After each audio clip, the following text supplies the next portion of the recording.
10 ans, Virgile a exercé le métier de prothésiste dentaire. Aujourd'hui, il est en reconversion professionnelle. Salut. Salut.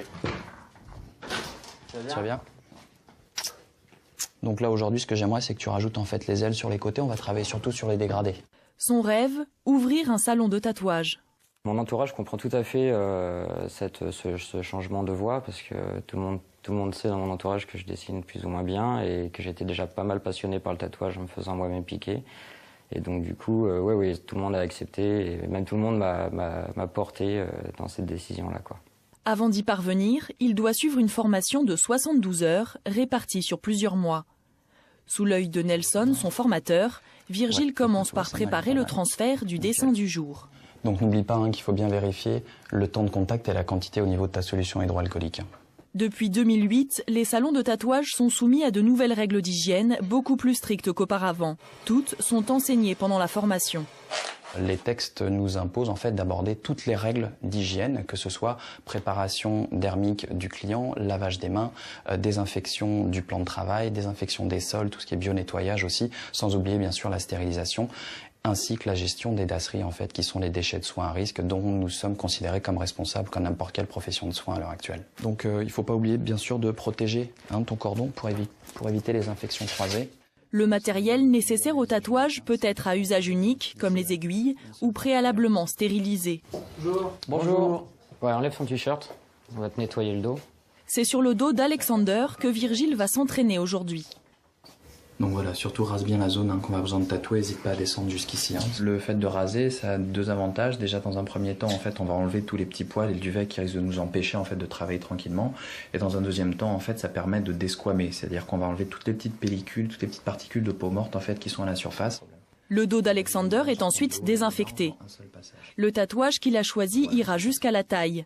De longues heures d'entraînement en perspective pour Virgile. L'exercice du jour consiste à ajouter des ailes à cette divinité. L'encre de tatouage est stérile et conforme aux normes imposées par les autorités de santé. Si tu veux bien t'installer, Alexander. Bon c'est parti. C'est seulement le 4e tatouage que Virgile réalise. Sa concentration est maximale pour éviter qu'Alexander ne souffre trop. C'est une douleur qui est soutenable, je veux dire. Après, ça dépend des endroits aussi. C'est-à-dire que sur les... Là, par exemple, où il est maintenant, c'est un peu plus douloureux que là où il était tout à l'heure. Et puis, voilà. Au niveau de la colonne, je pense que ça va faire plus mal que... Bon. Là, j'ai fini le tracé de mes ailes. Et je vais maintenant, après avoir changé mon aiguille, j'ai mis un faisceau de 13 aiguilles qui me permet de pouvoir faire un ombrage pour donner un peu plus de relief aux ailes. Ce remplissage est plus douloureux que le tracé. 3 heures plus tard, les ailes sont terminées, mais leur aspect n'est pas encore définitif. La rougeur peut rester un peu, mais généralement, ouais, dès le lendemain matin, on est plus rouge et tout. Non, je suis content. Tire un peu, mais je suis content. Alexander devra attendre encore quelques jours avant d'exhiber son nouveau dos. Quant à Virgile, il n'a plus qu'à isoler les déchets à risque pour terminer cette séance de travaux pratiques en toute propreté. Bien. Donc là aujourd'hui, ce que j'aimerais, c'est que tu rajoutes en fait les ailes sur les côtés. On va travailler surtout sur les dégradés. Son rêve, ouvrir un salon de tatouage. Mon entourage comprend tout à fait ce changement de voie parce que tout le monde sait dans mon entourage que je dessine plus ou moins bien et que j'étais déjà pas mal passionné par le tatouage en me faisant moi-même piquer. Et donc du coup, oui, tout le monde a accepté et même tout le monde m'a porté dans cette décision-là, quoi. Avant d'y parvenir, il doit suivre une formation de 72 heures répartie sur plusieurs mois. Sous l'œil de Nelson, son formateur, Virgile commence par préparer le transfert du dessin du jour.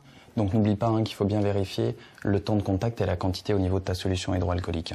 Depuis 2008, les salons de tatouage sont soumis à de nouvelles règles d'hygiène beaucoup plus strictes qu'auparavant. Toutes sont enseignées pendant la formation.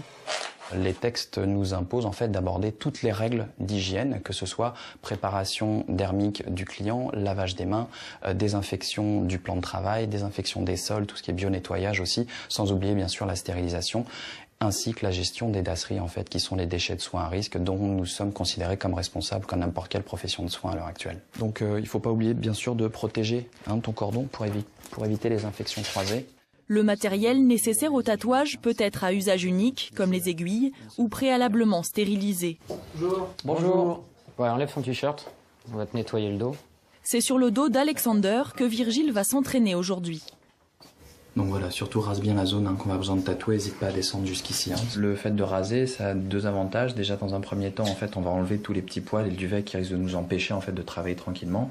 Et dans un deuxième temps, en fait, ça permet de desquamer, c'est-à-dire qu'on va enlever toutes les petites pellicules, toutes les petites particules de peau morte en fait qui sont à la surface. Le dos d'Alexander est ensuite désinfecté. Le tatouage qu'il a choisi ira jusqu'à la taille. De longues heures d'entraînement en perspective pour Virgile. L'exercice du jour consiste à ajouter des ailes à cette divinité. L'encre de tatouage est stérile et conforme aux normes imposées par les autorités de santé. Si tu veux bien t'installer, Alexander. Bon c'est parti. C'est seulement le 4e tatouage que Virgile réalise. Sa concentration est maximale pour éviter qu'Alexander ne souffre trop. C'est une douleur qui est soutenable, je veux dire. Après, ça dépend des endroits aussi. C'est-à-dire que sur les... Là, par exemple, où il est maintenant, c'est un peu plus douloureux que là où il était tout à l'heure. Et puis, voilà. Au niveau de la colonne, je pense que ça va faire plus mal que... Bon. Là, j'ai fini le tracé de mes ailes. Et je vais maintenant, après avoir changé mon aiguille, j'ai mis un faisceau de 13 aiguilles qui me permet de pouvoir faire un ombrage pour donner un peu plus de relief aux ailes. Ce remplissage est plus douloureux que le tracé. 3 heures plus tard, les ailes